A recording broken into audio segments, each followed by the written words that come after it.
이 시간 우리 옆에 분들과 인사를 나누겠습니다. 말씀 따라 삽시다. 예. 오직 하나님 말씀 따라 믿음으로 살아가는 저와 여러분 되시기를 주님의 이름으로 축복합니다. 오늘 하이델베르그 교리문 앞에 제 108문과 제 109문을 할 텐데요. 먼저 108문을 보여주십시오. 108문입니다. 같이 읽겠습니다. 시작. 제 7계명에서 하나님이 원하시는 것은 무엇입니까? 모든 부정은 하나님의 저주 아래 있습니다. 따라서 거룩한 혼인의 관계에 있든지 독신으로 있든지 우리는 어떠한 부정한 마음으로부터 미워하고 순결하고 단정한 생활을 해야 합니다. 109문. 하나님께서는 이 계명에서 간음 또는 그와 같은 부끄러운 죄만을 금하십니까?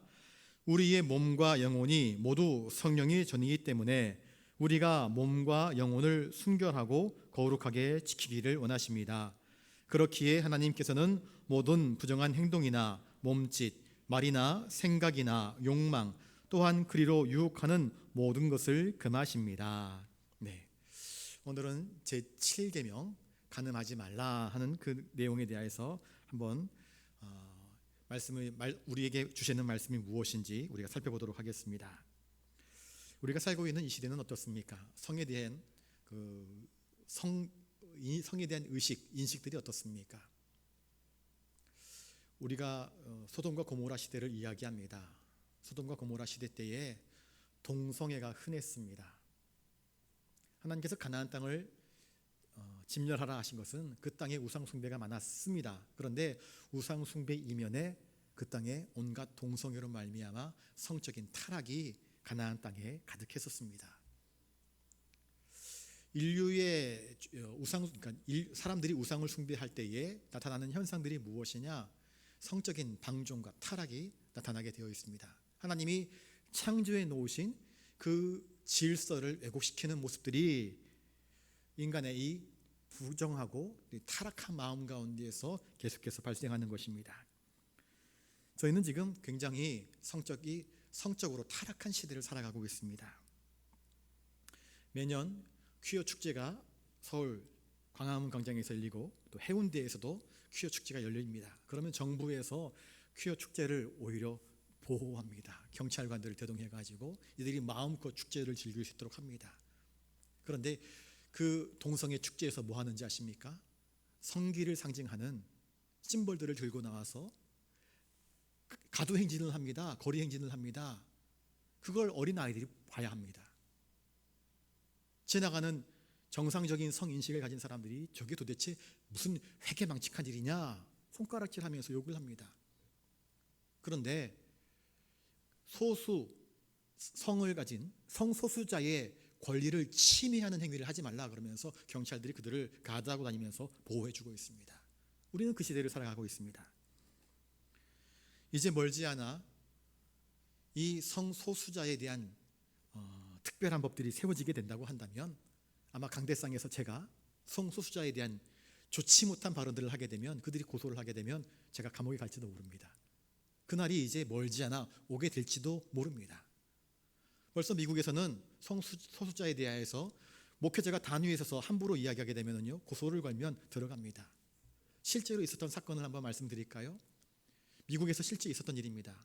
어느 날 케이크를 만드는 케이크 가게에 한 남자가 찾아왔습니다. 찾아와서 결혼 케이크를 주문을 하려고 하니까 하나 만들어 주십시오. 아, 그렇습니까? 주인이 상냥하게 받아주셨습니다. 그런데 알고 보니까 이 남자가 여자랑 결혼하는 것이 아니라 남자랑 결혼하는 것이었습니다. 그 가게의 주인은 크리스찬이었습니다. 그래서 죄송합니다. 저는 저의 신앙 때문에 동성 결혼을 하는 사람에게 케이크를 만들어 팔 수 없습니다. 이야기를 했습니다. 그러자가 그 성소수자 그 남자가 그 케이크 가게 사장을 고소를 해버렸습니다. 그래가지고는 지금까지 그것 가지고 이쪽 저쪽 양 진영에서 논란이 벌어지고 있는데 보수 기독교를 주장하는 사람들은 이 사람은 자신의 신앙에 대해서 표현한 것이기 때문에 죄가 되지 않는다. 그런데 그 성소수자의 편에 선 사람들은 이 사람은 성소수자의 인격을 침해한 것이다. 인권을 침해한 것이다. 그러면서 법정에 세워놓고 그를 감옥에 보내고 버리고 말았습니다. 이 시대에 벌어지는 일들입니다. 오늘날 남자 여자가 만나면은요, 요새 그런 이야기들 많이 하지 않습니까? 불금, 불타는 금요일, 그래서 주말만 되면은 춤추고, 하룻밤에 그 첫사랑들, 풋사랑, 첫사랑이라고 하기에는 너무 그렇고 풋사랑들, 그저 성적으로 엔조이하는 일들이 사실 젊은이들 뿐만 아니라 유부남 유부녀들 사이에서도 벌어지는 일들인 것을 우리가 여러 가지 미디어를 통해서 보고 듣곤 합니다. 심지어 TV 방송에서조차도요, 정상적인 부부관계가 아니라 외설적인 부부관계를 조장하는 그런 듯한 모습들을 보여줄 때가 참 많습니다. 결혼한 유부녀가 남자친구가 없으면 바보 취급을 당하는 것처럼 TV 방송 드라마에서 나오기도 합니다. 과거에 아름다웠던 그런 전통, 풍기문란, 이런 것들에 대한 어떤 것들이 풍기문란을 이야기하게 되면 아이고 시대에 뒤떨어진 발언하고 있다고 하면서 그 사람을 완전히 외골소 취급하고 바보 취급하는 시대를 저희들이 살아가고 있는 것은 아닌가 싶습니다. 몇 년 전에 대한민국에서 간통죄가 이제는 사라져버리고 말았습니다. 간통이 더 이상 죄가 아닙니다. 왜 죄가 아닙니까? 거기에 이유가 있습니다. 왜 간통죄가 죄가 아니냐? 법적인 해석이 이렇습니다. 개인의 선택, 사생활의 영역이다. 그것은 사생활의 영역을 법으로 규제하는 것은 옳지 못하다. 그래서 간통죄가 폐지되어 버리고 말았습니다. 그래서 더 성적인 타락과 방종을 부추기는 일들이 지금 대한민국에서 벌어지고 있습니다. 여러분, 크리스찬들은 어떻습니까? 종종 믿는다 하는 사람들이 성적인 타락과 방종의 주인공이 되는 경우들을 우리가 보지 않습니까? 믿는 사람이 세상 시대, 이 시대의 흐름에 따라가야지, 이 시대를 이해하지 못하고 이 시대와 동성하지 못하고 그렇게 고리타분하게 꽉 매인 채 살아가야 되겠습니까? 라고 이야기를 하는 사람들이 혹시 있을지도 모르겠습니다. 저를 따라서 한번 해볼까요? 우리의 삶의 원리는 시대 정신이 아니라 하나님의 말씀입니다. 여러분, 우리 믿음의 사람들, 성도들이 붙잡아야 할 진리는 이 시대를 주장하는, 이끌어가는, 선도하는 그 시대의 유행이 결코 아닙니다. 여러분, 우리는 유행 따라 사는 사람들이 아닙니다. 흐름 따라 살아가는 사람들이 아닙니다. 유행 따라 살아가는 사람들, 흐름 따라 살아가는 사람들은요, 강물에 떠내려가는, 비가 오고 홍수가 나면 강물에 떠내려가는 죽은 자와 같은 삶을 사는 것입니다. 그것이 유행 따라가는 것입니다. 흐르는 물길대로 따라가는 것이지요. 그러나 살아있는 믿음의 성도들은 유행 따라 살아가지 않습니다. 시대 정신에 따라 살아가는 것이 아닙니다. 우리가 따라가야 할 삶의 원리는 분명합니다. 하나님 말씀입니다. 원래 우리 교회의 표어가 말씀으로 새로워지는 교회입니다. 사실 말씀으로 새로워지는 것이 아니라 말씀을 붙잡아야 되는 것입니다. 말씀으로 변하지 않는 진리를 추구하는 것이 우리 크리스찬들이 붙잡아야 할 삶의 분명한 진리이며 대답입니다. 세상이 성적인 자유와 방종을 부추긴다 할지라도 우리는 붙잡아야 할 것이 성경이, 하나님이 우리에게 무엇을 요구하시느냐, 이것을 우리가 깨달아야 하는 것입니다. 그러므로 성도가 따라가야 할 것은 세상에 유행하는 흐름이 아니라 하나님께서 우리에게 오늘 무엇을 요구하고 계시는가, 이것을 우리가 생각해야 하는 것입니다. 자, 그렇다면 성경은 성에 대하여서 어떻게 이야기를 할까요? 여러분, 하나님은 아담과 하와를 짝지어 주셨습니다. 아담이 하와를 처음 볼 때에 내 뼈 중에 뼈요 내 살 중에 살이로다 하면서 크게 기뻐하였고 그들이 서로 하나가 되었습니다. 성이란 한 남자가 한 여자를 만나서 아름답게 하나가 되는 것, 이것이 참으로 성의 아름다움인 것입니다. 그 외의 관계에서 이루어지는 것은요, 변질되고 오염되고 그 질서가 훼손되는 것입니다. 여러분, 성은 부부 사이를 돈독하게 하는 것이고 부부 사이를 하나 되게 하는 것이고 부부 사이를 아름답게 하는 것입니다. 그런데 그 부부 사이에 이루어져야 할 성의 관계가 부부가 아닌 낯선 남자, 낯선 여자, 자기 아내나 자기 남편이 아닌 타인에게로 눈이 돌아가고 타인과 몸을 섞는 일들이 지게 된다고 한다면 가정이 파탄되고 그 일로 인하여서 수많은 문제들이 발생하는 것을 우리가 삶을 통하여서 깨닫고 알지 않습니까? 그런데 세상은 어떻습니까? 오늘 이 시대의 삶은 어떻습니까? 오로지 육체의 재미, 흥미, 쾌락을 추구하고 있지는 않습니까?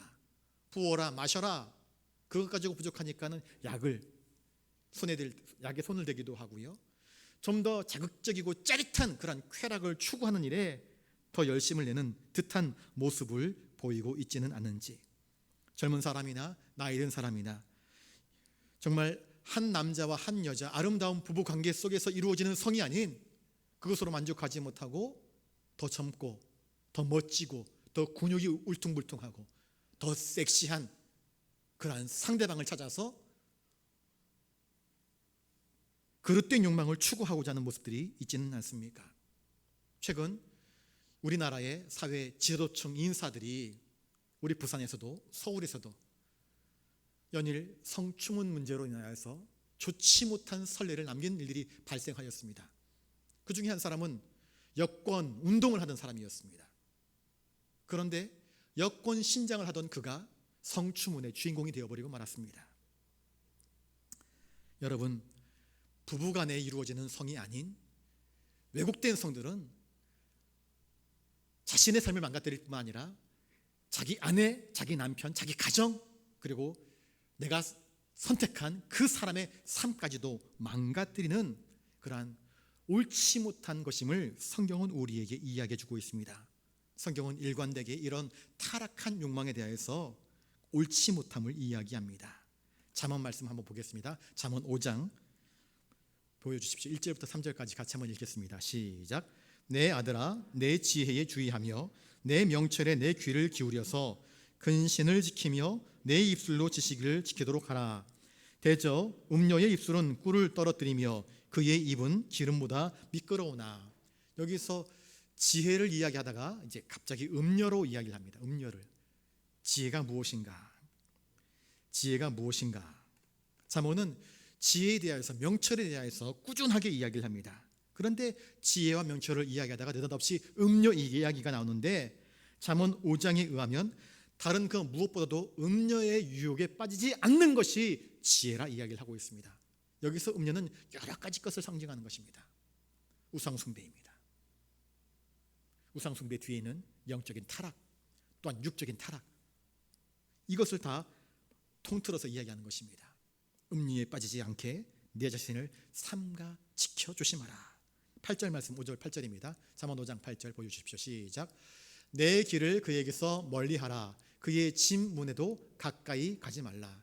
여기 이 길은 음녀의 길, 음녀의 집, 음녀의 문. 보지도 말고 가까이 가지도 말고 냄새도 맡지 말라. 잠언 5장에서 참된 지혜란 우리에게 주어진 거룩한 성, 이 성적인 것들을 아름답게 지키는 것이 지혜라 이야기합니다. 성이 욕망으로 말미암아 변질되거나 타락하지 않도록 성을 거룩한 성으로 지켜내라 말씀합니다. 잠언 6장 보겠습니다. 6장 20절부터 보여주십시오. 자, 같이 읽습니다. 시작. 내 아들아, 내 아비의 명령을 지키며 내 어미의 법을 떠나지 말고 그것을 항상 내 마음에 새기며 내 목에 매라. 대저 명령은 등불이요 법은 빛이요 훈계의 책망은 곧 생명의 길이라. 이것이 너를 지켜 악한 여인에게 이방 여인의 혀로 호리는 말에 빠지지 않게 하리라. 예, 아비가 주는 말, 어미가 주는 그 교훈은 무엇입니까? 하나님 말씀입니다. 하나님 말씀을 우리가 늘 묵상하고 지켜 행할 때에 우리를 호리는 음녀의 유혹에서 너를 지켜낼 수 있다. 이방 여인의 혀로 호리는 그 말에 빠지지 않게 한다. 그렇게 말씀합니다. 6장 25절에 잠언 6장 25절에 시작. 내 마음에 그의 아름다움을 탐하지 말며 그 눈꺼풀에 홀리지 말라. 음료로 말미암아 사람이 한 조각 떡만 남게 되며 음란한 여인은 귀한 생명을 사냥함이니라. 예, 음녀가 어떻게 한다고요? 귀한 생명을 사냥한다 이야기를 하고 있습니다. 생명을 사냥한다. 순결하고 정결하고 정말 꿈꾸면서 나가야 할 젊은 청년들, 아름답게 가정을 지켜야 할 그 한 가정의 가장을 아름답게 그 자기 가정을 책임져야 할 한 가정의 여인을 유혹하는 것들이 바로 이 간음하는 자들의 모습인 것을 성경이 이야기하고 해주고 있습니다. 6장 27절 28절 또 이어서 보겠습니다. 시작. 사람이 불을 품에 품고서야 어찌 그의 옷이 타지 아니하겠으며 사람이 숯불을 밟고서야 어찌 그의 발이 되지 아니하겠느냐. 음료를 품는 것, 그것은 자기를 태우는 것이라, 자기를 망하게 하는 것이라 말씀하고 있습니다. 음료를 품고 있으면요 그의 영혼이 타버립니다. 그의 지위가 타버립니다. 그의 명예가 타버립니다. 그의 가정이 타버립니다. 그의 자녀가 타버립니다. 함께 망하자는 것입니다. 음란한 여인을 대하는 것, 여기서 음란한 여인이라고만 이야기하지만 사실 음란한 남자도 마찬가지입니다. 음란한 자를 품는 것은 그의 영혼을 태워버리는 것과 같은 그러한 사악한 일임을 성경은 우리에게 지적해주고 있습니다. 이처럼 6장 29절 보여주십시오. 시작. 남의 아내와 통관하는 자도 이와 같을 것이라 그를 만지는 자마다 벌을 면하지 못하리라. 하나님의 진노가 있음을 이야기해 주고 있습니다. 잠언 7장에 보시면은요 지혜 없는 소년이 나옵니다. 그는 날이 어둑어둑해지고 저물어 갈 때에 골목 모퉁이로 이렇게 기어 들어갑니다. 거기 누가 있는가? 음녀가 유혹하는 집이 있습니다. 기생의 옷을 입은 간교한 여인이 그를 향하여서 손짓합니다. 이리 와, 이리 와. 그리고 그를 붙잡고 끌어안고 입을 맞추며 자기의 침상으로 가자 유혹합니다. 잠언 7장에 그런 내용이 나옵니다. 7장 22절 말씀 한번 보여주십시오. 자, 시작. 젊은이가 곧 그를 따랐으니 소가 도수장으로 가는 것 같고 미련한 자가 벌을 받으려고 쇠사슬에 매이러 가는 것과 같도다. 순결한 한 청년이 자신을 말씀으로 지켜내지 못하고 이방 여인의 호리는 혀, 그의 손짓, 그의 눈짓, 그의 몸짓에 그만 넘어갔을 때에 벌어지는 일들이 무엇으로 비유되고 있습니까? 도살장에 끌려가는 소와 같다 이야기를 하고 있습니다. 여러분, 소가 도살장에 끌려가면 어떻게 됩니까? 죽습니다. 죽는 것입니다. 아무것도 남기지 못하고 가죽은 가죽대로 팔려나가고 뼈는 뼈대로 팔려나가고 다 해치되어서 분리되어서 죽고 마는 것입니다.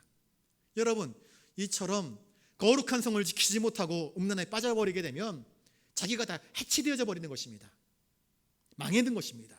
끝장나는 것입니다. 도살장으로 끌려가는 소와 같다. 성경은 우리에게 경고해 주고 있습니다. 에베소서 5장 5절 말씀 보여주십시오. 시작. 너희도 정녕 이것을 알거니와 음행하는 자나 더러운 자나 탐하는 자 곧 우상 숭배자는 다 그리스도와 하나님의 나라에서 기업을 얻지 못하리니. 여러분, 음행하는 것은 무엇입니까? 원어로는요 창녀와 관계를 맺는 것이랍니다. 창기와 관계를 맺는 사람, 음행하는 사람입니다. 더러운 자는 무엇입니까? 도덕적으로 불결하고 타락한 사람입니다. 탐하는 자란 무엇입니까? 탐욕의 눈이 먼 사람들을 이야기하고 있습니다. 이 모두를 하나님은 우상 숭배자라 이야기를 하고 있습니다. 하나님을 향한 경건과 또한 우리가 지켜야 할 그 성을 잃어버리는 것은 밀접한 관계가 있음을 이야기하고 있습니다. 하나님께 대해서 정결하지 못하면, 그래서 사람에 대해서 정결하지 못하면 우리는 우상 숭배자와 같이 간음하게 되고 타락하게 되는 것임을 성경은 말씀하고 있습니다. 간음하지 말라라는 이 말씀 속에는 이처럼 포괄적이며 중요한 의미가 담겨져 있는 것입니다. 데살로니가전서 4장 3절 보여주십시오. 시작. 하나님의 뜻은 이것이니 너희의 거룩함이라. 곧 음란을 버리고 각각 거룩함과 존귀함으로 자기의 아내에 대할 줄을 알고 하나님을 모르는 이방인과 같이 세욕을 따르지 말고. 하나님의 뜻이 뭐라고요? 거룩함이라 이야기를 하고 있습니다. 하나님은 우리가 거룩한 백성 되기를 원하십니다. 성도라는 말의 뜻이 무엇입니까? 거룩한 무리 아닙니까? 하나님은 우리에게서 음란을 버리라 이야기합니다.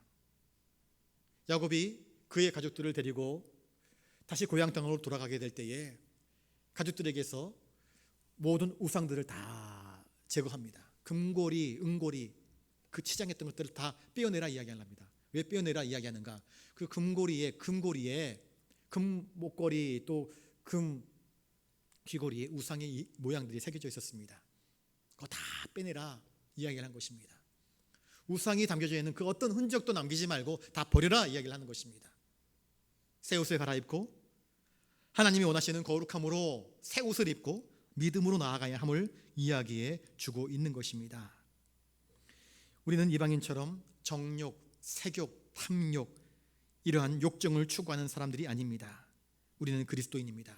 저를 따라서 해볼까요? 그리스도인은 구별된 사람입니다.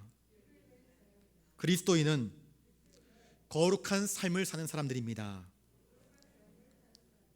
왜 우리가 거룩한 삶을 살아야 하겠습니까? 고린도전서 6장 16절 이하를 보겠습니다. 같이 읽겠습니다. 고린도전서 6장 16절 시작. 창녀와 합하는 자는 그와 한 몸인 줄을 알지 못하느냐? 일러스되 둘이 한 육체가 된다 하셨나니 주와 합하는 자는 한 영이니라. 음행을 피하라. 사람이 범하는 죄마다 몸 밖에 있거니와 음행하는 자는 자기 몸에 죄를 범하느니라. 네. 너희 몸은 너희가 하나님께로부터 받은 바 너희 가운데 계신 성령의 전인 줄 알지 못하느냐? 너희는 너희 자신의 것이 아니라 값으로 산 것이 되었으니 그런즉 너희 몸으로 하나님께 영광을 돌리라. 네. 하나님은 우리 인생들이 죄를 짓는 것을 싫어하십니다. 여러분, 죄는 크고 작은 것이 없습니다. 죄는 어떤 것이라도 하나님 보시기에 역겨운 것입니다. 그런데 음행의 죄가 다른 죄들과 구별되는 것이 있습니다. 다른 죄들은요, 타인에 대해서 죄를 짓는 것입니다. 어떤 사건에 대하여서, 어떤 일에 대하여서 죄를 짓는 것입니다. 그런데 음행은 자기 몸에 대하여서 죄를 짓는 것입니다. 자기 자신에게 죄를 짓는 것입니다. 음행, 음란, 간음, 다른 죄들이 다 몸 밖에 짓는 죄라고 한다면 이 음행은 자기 몸 안에 있는 죄이기 때문에 그 음행이 우리 몸을 더럽게 하고 우리가 우리 자신을 더럽게 하게 된다고 한다면 거룩한 백성에서 이탈되는 것입니다. 그러면 하나님의 거룩한 백성으로서 끊겨지는 것을 의미하는 것입니다. 왜 우리 몸의 죄를 범하는 것에 대해서 성경은 이처럼 민감하게 반응을 할까요? 아까 고린도전서 6장 19절 말씀을 다시 한번 보여주십시오. 19절입니다. 시작. 너희 몸은 너희가 하나님께로부터 받은 바 너희 가운데 계신 성령의 전인 줄을 알지 못하느냐? 너희는 너희 자신의 것이 아니라 20절. 값으로 산 것이 되었으니 그런즉 너희 몸으로 하나님께 영광을 돌리라. 왜요? 너희 몸은 너희 것이 아니라 말합니다. 그리스도의 피값으로 산 것이 되었기 때문에 이제 우리 몸은 그리스도의 것입니다. 그리고 우리의 몸은 하나님의 성령이 거하시는 성령의 전이라 성경은 우리에게 가르쳐 주고 있습니다. 하나님의 영이 거하시는 성전을 훼손하고 더럽히는 것은 하나님 보시기에 가증한 일이 되는 것입니다. 이스라엘 백성들이 예루살렘 성전에서 뭐 했습니까? 우상 숭배했습니다. 바알 신상 들여왔고요, 아세라 신상 들여왔고요, 여러 가지 목상들 데리고 왔습니다. 애굽의 바로의 딸이 섬기던 그 온갖 잡신들을 데리고 왔습니다. 예루살렘 성전 안으로. 그래서 하나님은 어떻게 진노하셨습니까? 그 우상들을 다 제거하지 않아야 하니까 결국에는 이스라엘을 제거해버리지 않습니까? 그 성전을 완전히 회파해버리지 않습니까? 성전이 정화되지 않으면 하나님께서는 그 성전을 다 없애버리십니다. 불태워버리십니다. 우리가 영적으로, 육적으로 우리 자신을 정결하게 하지 못하면 하나님이 진노하십니다. 우리는 그리스도인입니다. 하나님의 거룩함을 입은 사람들입니다. 그리스도의 보혈의 피로, 그 거룩한 피로 깨끗함을 입은 자들입니다. 그런데 어찌 너희가 값으로 주님의 피값으로 산 사람들인데 너희 몸으로 하나님께 영광을 돌려야 되지 하나님께 영광을 돌리지 못하고 옳지 못한 행실을 하는가 말씀하고 있습니다. 로마서 6장 12절 말씀 한번 보겠습니다. 로마서 6장 12절 13절. 자, 시작. 그러므로 너희는 죄가 너희 죽을 몸을 지배하지 못하게 하여 몸의 사욕에 순종하지 말고 또한 너희 지체를 불의의 무기로 죄에게 내주지 말고 오직 너희 자신을 죽은 자 가운데서 다시 살아난 자 같이 하나님께 드리며 너희 지체를 의의 무기로 하나님께 드리라. 우리가 예수 그리스도의 보혈로 죄 씻음 받고 예수 그리스도를 믿음으로 하나님의 자녀로 인침받아 거듭난 삶이 되었다고 한다면 이전 것은 다 흐르는 강물에 떠나보내버리고 주님의 건전의 짐을 입은 자답게 거룩한 삶을 따라가야 됩니다. 주님을 따라가야 됩니다. 이제는 나는 나의 것이 아니라 주님의 것입니다. 나는 주님의 전입니다. 주님이 내 안에 머물기를 원하십니다. 성령님께서 우리와 동행하기를 원하십니다. 우리의 거룩한 가운데 성령님이 임재하십니다. 우리의 부정함, 우리의 음란함, 우리의 타락함 가운데는 하나님이 외면하십니다. 함께 하실 수 없습니다. 그러니 하나님은 우리에게 너희 몸이 하나님의 거룩한 전이라 말씀하고 계시는 것입니다. 그러므로 우리의 몸 전체가 하나님의 의의 도구로, 거룩한 도구로 드려지기를 사도 바울은 우리에게 가르쳐 주고 있습니다. 간음하지 말라. 이 말씀은 신자는, 성도는 몸과 영혼 모든 면에 있어서 순결해야 됩니다. 하나님, 제 마음은 아시죠? 전 순결해요. 비록 제가 연약해서 육신으로는 죄를 지어도 하나님, 저는 순결하는 것을 추구한답니다 하면서 여전히 죄를 짓고 있다. 세상 사람들이 바라볼 때 뭐라고 이야기하겠습니까? 저 위선자. 입으로는 거룩을 이야기하고 순결을 이야기하면서 행동은 여전히 우리와 똑같은 악한 일을 하면서 자기는 민노라, 자기는 목사라, 자기는 장로라 이야기하는데, 그러면 세상 사람들이 위선자 그렇게 이야기하지 않겠습니까? 하나님은 우리에게 뭐라고 이야기하겠습니까? 나더러 주여 주여 하는 자가 참으로 나를 믿는 자가 아니라 주님 말씀하십니다. 믿음대로 행하는 자라야 주님은 인정하신다 말씀하지 않습니까? 제 108문을 다시 한번 보여주시겠습니까? 108문입니다. 한번 읽겠습니다. 시작. 제 7계명에서 하나님이 원하시는 것은 무엇입니까? 모든 부정은 하나님의 저주 아래에 있습니다. 따라서 거룩한 혼인의 관계에 있든지 독신으로 있든지 우리는 어떤 부정한 마음으로부터 미워하고 순결하고 단정한 생활을 해야 됩니다. 여러분, 부정한 것, 음란한 것, 더럽혀지는 것에 대해서 우리는 민감해야 됩니다.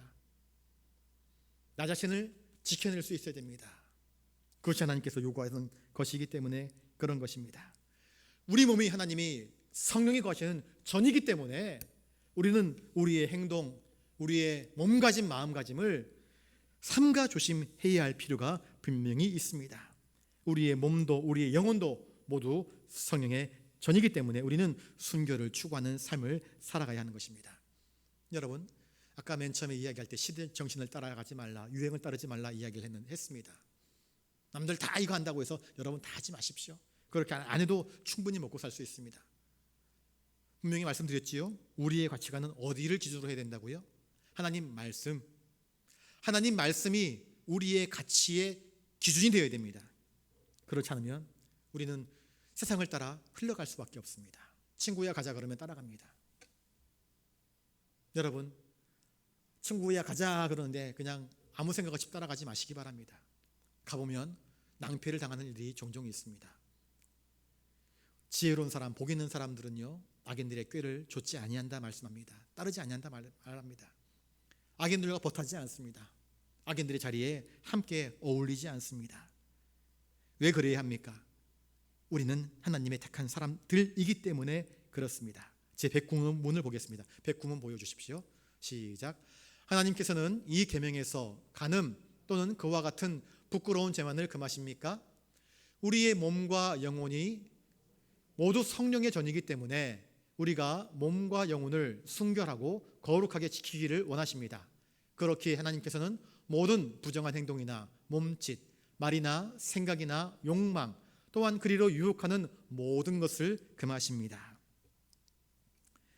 여러분, 우리를 유혹하는 것이 굉장히 많습니다. 자극적인 영화의 포스터, 드라마, TV, 아이돌 가수들, 댄스, 요새 성적인 이미지로서 승부를 거는 사람들이 얼마나 많습니까? 젊은 애들은요, 그 섹시미로 승부를 거는 그 아이돌들을 바라보면서 미칩니다. 막 졸졸졸 따라다닙니다. 열광합니다. 환호합니다. 그들의 한마디, 그들의 눈짓 하나하나에 막 절규합니다. 정신을 잃어버립니다. 많은 사람들이 이처럼 우리를 자극하는 것에 민감하게 반응을 합니다. 정말로 우리 영혼을 자극하는 하나님 말씀에 민감하게 반응을 해야 할 터인데 우리의 육적인 욕망을 추구하는 그 자극하는 것에 많은 사람들이 민감하게 반응을 합니다. 오늘날 많은 젊은 청년들이 거룩한 성에 대한 가치관들을 점점 잃어가고 있습니다. 스킨십에 대해서 손쉽게 생각합니다. 아무렇지도 않게 생각합니다. 나도 모르게 하나님의 거룩한 성전으로서의 우리의 몸의 가치를 잃어버린 채 세상과 더불어서 살아가는 모습들을 볼 때가 참 많습니다. 우리는 이 말씀, 간음하지 말라라는 이 계명을 통하여서 아름다운 부부관계를 추구하는 아름다운 믿음의 사람들이 되어야 됩니다. 베드로전서 3장 7절 말씀 보여주겠습니다. 보여주십시오. 시작. 남편들아, 이와 같이 지식을 따라 너희 아내와 동거하고 그를 더 연약한 그릇이요 또 생명의 은혜를 함께 이어받을 자로 알아 귀히 여기라. 이는 너희 기도가 막히지 아니하게 하려 함이라. 여러분, 부부관계는 어떻게 이어집니까? 어떻게 결혼하셨습니까? 대부분 첫눈에 반했습니다. 더 저보다 훨씬 이전에 어르신들 가운데에는 그저 부모님이 짝지어줘서 그냥 결혼식 날 처음 얼굴을 대면하고 결혼해서 한평생 살아가시는 부부들도 참 많은 걸 스스로 알고 있습니다. 그런데 요즘 이 시대에 많은 결혼하는 청년들의 이야기를 가만히 보면은요, 한눈에 반했습니다. 제가 그 여자를 너무나 사랑해서 열렬히 쫓아다녔습니다. 그런데 이혼율은 점점 높아지고 있습니다. 참 아이러니하지요? 사랑해서 좋아해서 결혼했는데 깨어지는 비율이 점점 높아진다. 이전 어른들의 세대에는 한 번도 보지 못하고 결혼식 날 서로 얼굴을 대면했는데도 불구하고 이혼 한 번도 생각하지 않고 한평생을 그렇게 검은 머리가 팥불이 될 만큼 그렇게 살아오셨는데 왜 이 시대에는 정말 불꽃같이 사랑했다 그러면서 몇 년 만에 이제는 성격이 맞지 않는다 그러면서 친한 친구로 지내겠다 하면서 그렇게 이혼하는 일들이 많아질까요? 왜 그럴까요? 결혼의 기본적인 동기가 사랑이라 이야기하지만 인간의 욕정에 얽매인 욕망적인 사랑을 하기 때문입니다. 그 욕망적인 사랑이 다 성취되고 나니까 더 이상 흥미를 잃어버리고 관심을 잃어버리고 이제 더 이상 너에게 만족을 느끼지 못하니까 또 다른 남자 혹은 또 다른 여인을 찾는 것이 이 시대의 또 다른 성의 풍속도가 아닌가 싶습니다. 여러분, 그리스도인의 결혼은 다릅니다. 오늘 본문에 뭐라고 이야기하고 있습니까? 베드로전서 3장 7절에 남편들아 이와 같이 무엇을 따라라고요? 무엇을 따라? 지식을 따라. 이 지식이란 무엇입니까? 하나님 말씀을입니다. 말씀. 하나님 말씀을 따라 너희 아내와 동거하라 이야기합니다. 결혼을 할 때도요, 말씀에 기초하여서 남자와 여자가 서로 만나서 결혼을 해야 합니다. 여러분, 하나님 말씀 진리에 서서 서로를 배려할 때 그것은 인격적인 만남과 인격적인 결혼이 될 수 있는 것입니다. 결혼을 준비할 때에 여러분, 애정을 무시하는 것이 아닙니다. 그 감정을 전혀 무시하는 것이 아닙니다. 그것 배제하는 것이 아닙니다. 그런데 그것 기초 위에 무엇이 있어야 되는가? 하나님 말씀이 있을 때에 견고한 사랑으로 우뚝 설 수 있음을 성경은 우리에게 가르쳐주고 있습니다. 하나님 말씀 안에 서 있지 않은 부부관계는 위태롭습니다. 마음이 안 맞으면 때리고 미워하고 할퀴고 그러다가 자식들 다 크면 황혼 이혼이라도 하자 그러면서 갈라서는 일들이 벌어지게 되는 것입니다. 왜 그럴까요? 그 결혼은 욕망에 기초한 결혼이기 때문에 그렇습니다.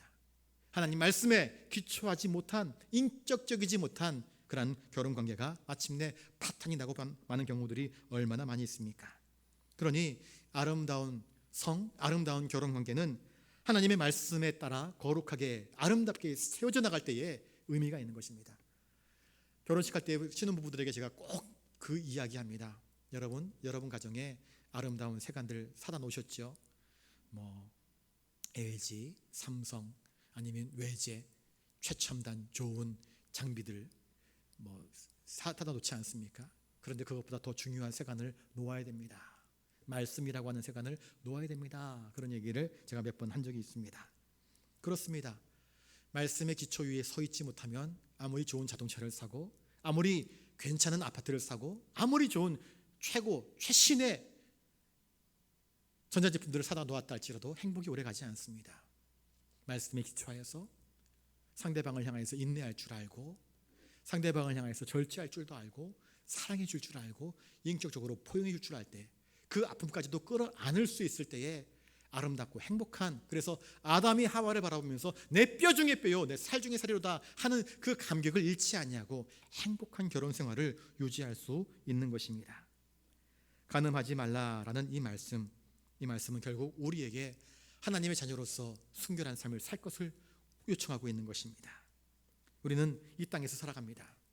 이 시대의 문화의 흐름에 살아가고 있지만, 그러나 그 흐름에 우리의 몸을 맡겨버리는 자가 아니라 하늘나라에 우리의 소망을 둔 자로서 이 시대의 흐름에 끌려가지는 자가 아니라 오히려 이 시대의 흐름을 역류하면서 오히려 하나님의 거룩한 것을 이 땅에 흘려보내면서 믿음으로 살아갈 수 있는 사람들이 되어야 할 것입니다. 진리를 따라 살아가게 되면 문제가 없습니다. 말씀을 따라 살아가지 못하는 데에 우리의 문제가 발생을 하는 것입니다.